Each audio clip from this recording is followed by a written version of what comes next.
Hello and welcome to Leaders of Tomorrow, India's largest platform for entrepreneurs. We bring you expert advice on how to make and manage your money right, what you need to keep in mind when it comes to hiring right, innovation strategy. In fact, anything and everything related to the life of an entrepreneur, we cover it right here on the show. My name is Sunanda Jayaseelan. Tonight, we are continuing our countdown to the budget, bringing you the biggest expert voices on what is going to impact the life of the entrepreneur the most in the upcoming budget.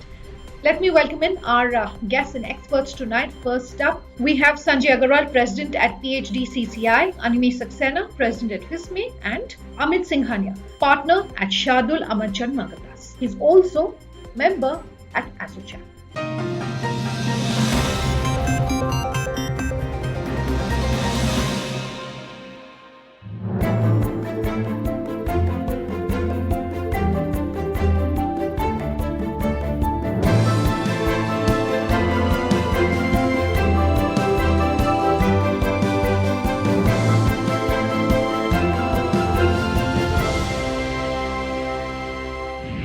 Gentlemen, thank you very much for taking the time to speak with us here on the Leaders of Tomorrow. Sanjay, maybe I can come to you first and ask you, if there's one thing that you want to see from the budget by way of commentary, what would it be?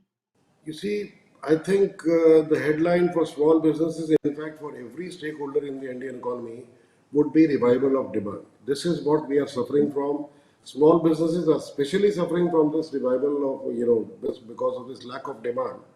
And we really need to work on this thing to revive the demand to the maximum extent possible. We have from the PhD chamber, we have given many suggestions on this.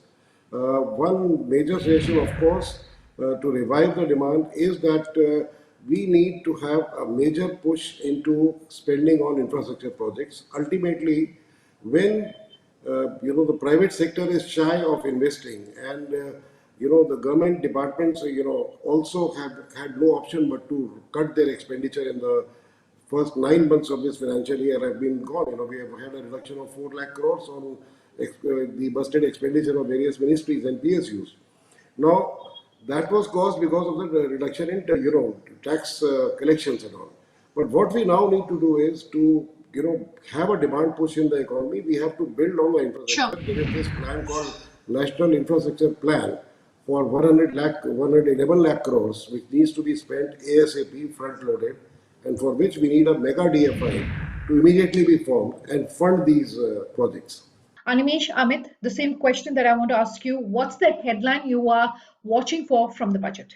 I'll prefer collateral-free access to institutional finance for MSMEs.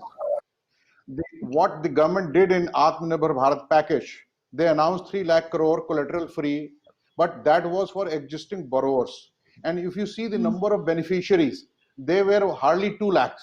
And the total MSME in India, registered MSMEs, are more than 6 crores. So it means this scheme was not meant or probably not suitable for that. So I'll expect if one line, a collateral-free institutional finance access to MSMEs. So my take is the role of the government is to provide a uninterrupted, non-interfering, hassle-free framework. And in the last 9 months, there has been policy announcement. And I would just want to highlight one policy announcement is the slashing of the corporate tax rate from headline rate from 30% to 25% for the companies. And this has been the blockbuster announcement by the government, has benefit almost all the companies. So why not to extend it to the sole proprietorship and to the partnerships as well? Why to exclude them? Why to exclude them to not to take this kind of a benefit? This is definitely going to help them. This is going to generate additional surplus in their hand, which they can further invest into the business and try to create surplus supply into the system. In fact, a progressive tax structure is what one of India's largest bankers, V. Vaidyanathan of IDFC First Bank, has given us to understand is on top of his wish list.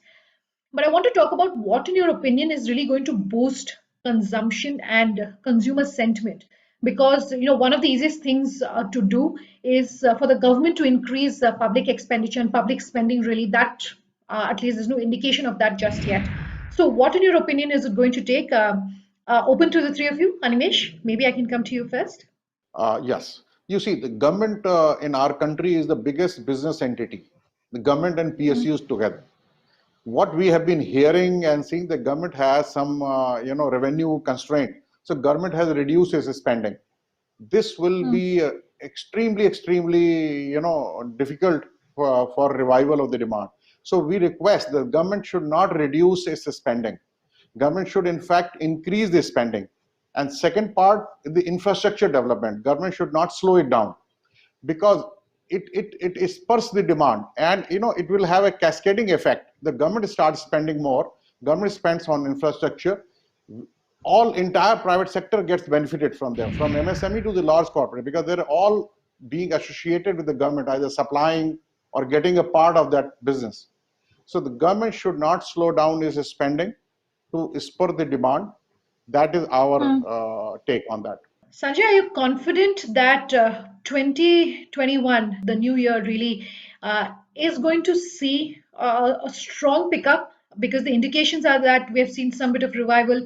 The government, on its part, of course, announcing several schemes to try and kickstart the economy, whether it's Atmanirbhar Bharat or the PLI scheme.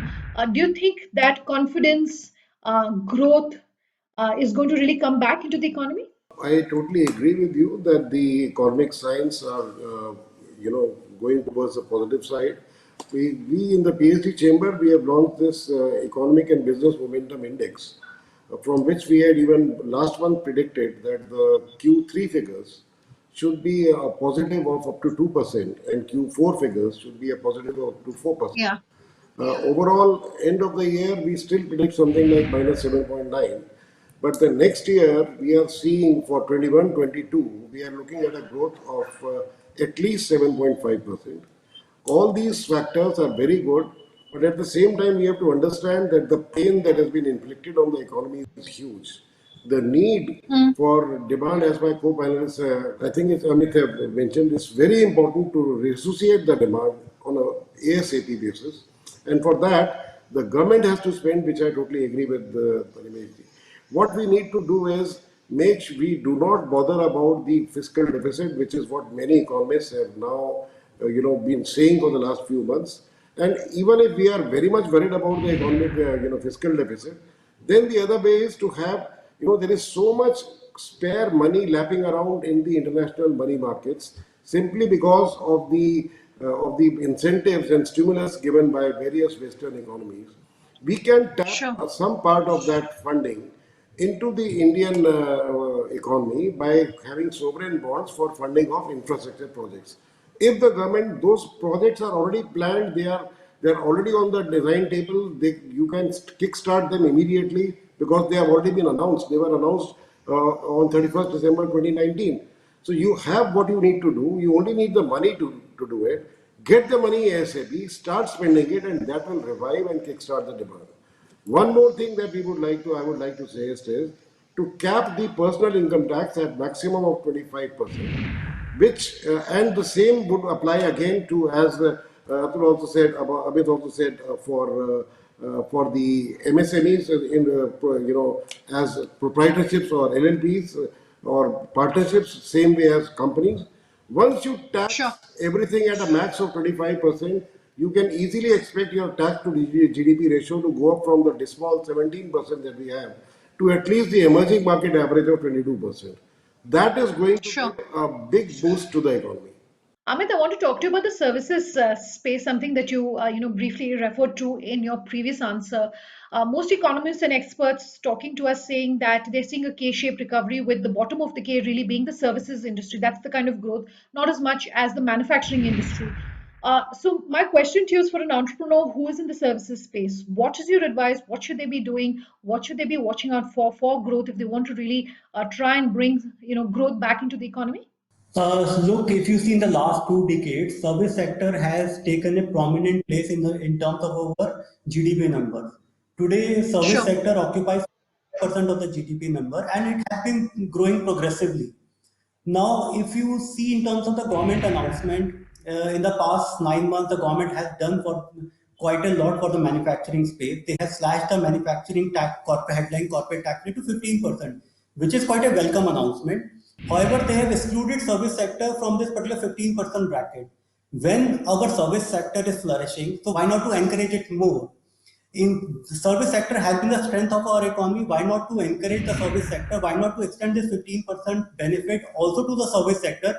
This will motivate the foreign company to set up their data centers, software development centers to India, and it will also increase the FDI flow into the market. This will not only have the employment generation aspect, but also the FDI flows. And when a particular sector is already flowing, why not to capitalize upon this particular opportunity? So my take is, if you extend this 15% tax rate to the service sector, to the software development industry, this is going to see a rise in the long run. We have to slip on a short break. On that note, we'll be back in just a moment.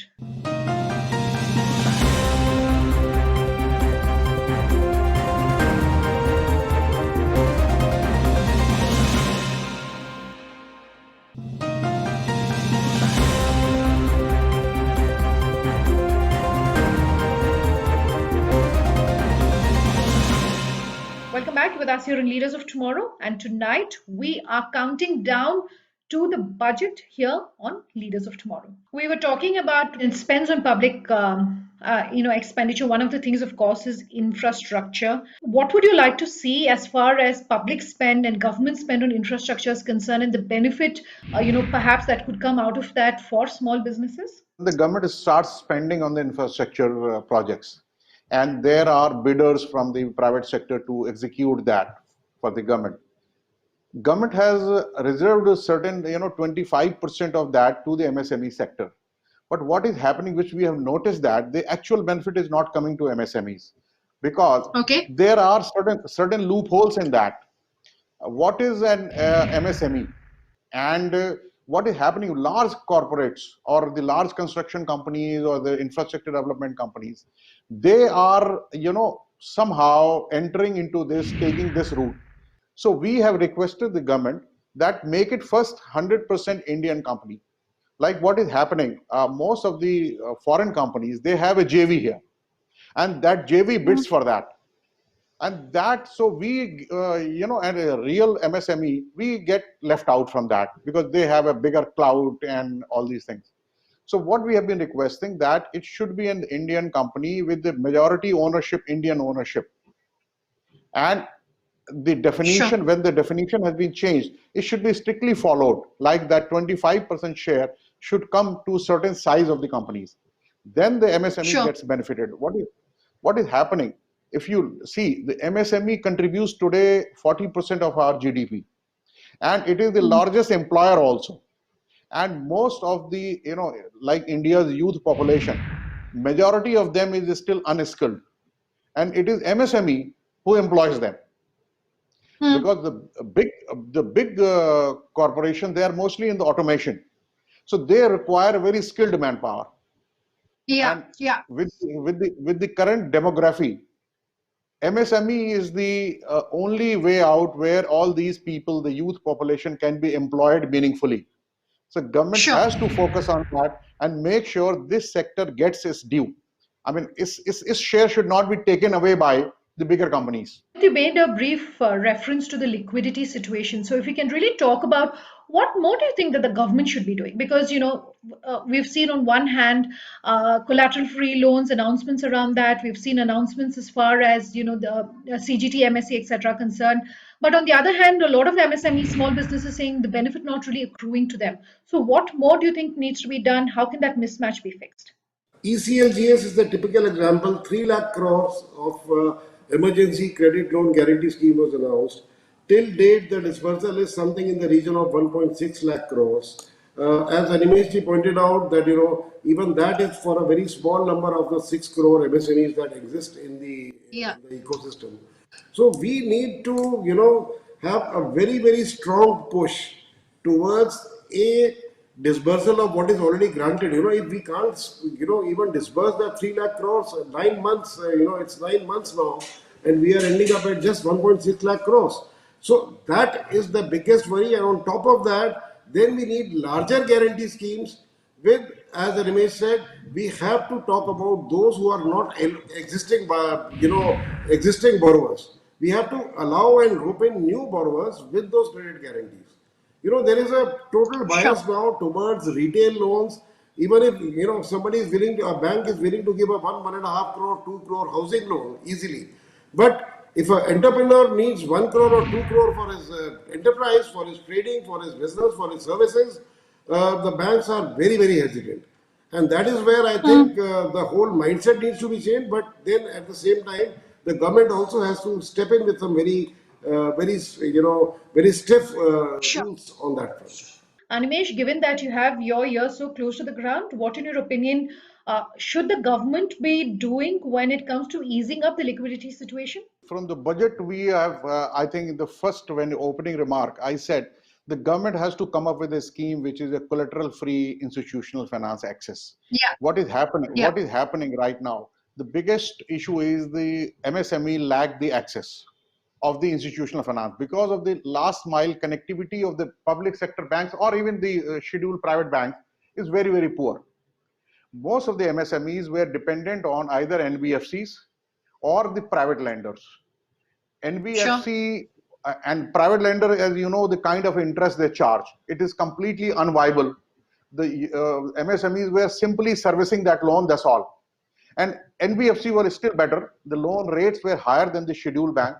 Government should increase the last mile connectivity of the banks. And second thing, the mindset, which Sanjay ji has also said, what is happening? A branch manager of a bank, Sure. he's there in a branch for 2 or 3 years. He wants a clean book. He doesn't want any defaults because there's a witch hunting in the bank. No officer Yeah. today in the bank wants a bad loan in his record so that he can be penalized or harassed for that. That mindset has to be changed. Bank management has to tell these people that you use your prerogative and increase your the connectivity with the bank. What is happening? NBFCs, why had they had a better connectivity? Because they were permanent employees there in the base. Banks people keep on changing. So this is the ground reality. Sure. I'm telling you. The NBFC knew Sure. that MSME and he knew that the money is safe. He can recover the money. The bank person is there for a year or so and he is not sure. So something like that, we had suggested a proposal to the government. Sure. Why can't the Okay. banks can tie up with NBFCs, some sort of a lead bank, like bank is the funder and NBFC is the distributor. So the bank can Okay. also keep an eye. Bank can keep an eye on the NBFC if they are not misusing that money or blowing it away, and take the advantage of NBFC's last mile connectivity. So if this can be done Sure. in the budget, this will be a game changer. If the MSME can get a money in 8 to 10%, that will be a huge, will make a huge difference in their life. Mr. Aggarwal, I want to talk to you about a recent report that you've put out in the chambers on the export markets and why it's very crucial for small businesses. Very briefly, could you talk to our small businesses on that? Give us your view on that. I think it would not be strictly related to budget, but on the export front, what I would say Yeah. is that we have to go ahead and sign FTAs with our major customers, which are the economies like USA, Europe, UK. These are the countries with which we need to enter into FTAs ASAP, and this is where the maximum exposure of MSMEs is also there. Their handicrafts, their textiles, everything which MSMEs typically manufacture is mostly exported to these Western economies. And this is where we have been lacking. So I think what I would expect is for the export growth to happen, we must enter into FTAs with our friends in the US, in Europe, in UK, Australia, and so on. That would be Sure. for me, the biggest thing that we should be doing. The expenditure on the economy, the demand creation is very important. Credit to MSMEs is the most important priority. I think demand and credit. If you create demand and you are able to disburse the credit to the small entrepreneur, I think we have got it made. Amit, I let you have the last word, but I do want to talk about what more the government needs to do when we're talking serious labor reforms. Some announcements have been made as far as hiring and firing being made easier for a certain section of companies. What more do you want to see? In the last 7 8 years, there has been so many policy announcements, and to my Okay. mind, we don't policy announcement. The taste of the pudding lies in eating it. Similarly, instead of making a policy announcement, the focus should be more on its implementation, seamless implementation, so that the benefit which has already been announced flow to the last common man. Just like the Yeah. credit, there have been so many announcements on the collateral-free loans, but still we can see that those collateral-free loans are not reaching to the right person. So just the policy implementation will hit the stroke. Just tick the fundamental box and the economy will definitely flourish. When the problem is big, complex, don't do too many things, just do the fundamental thing. Just address the Sure. fundamental and we will have a competitive edge in the globe. Gentlemen, completely out of time on this episode. Thank you very much for counting down to the budget here on Leaders of Tomorrow Class. Out of time on this episode. If you have any feedback for us, our contact details are on your screens as we speak. Thanks for watching. Have a good night.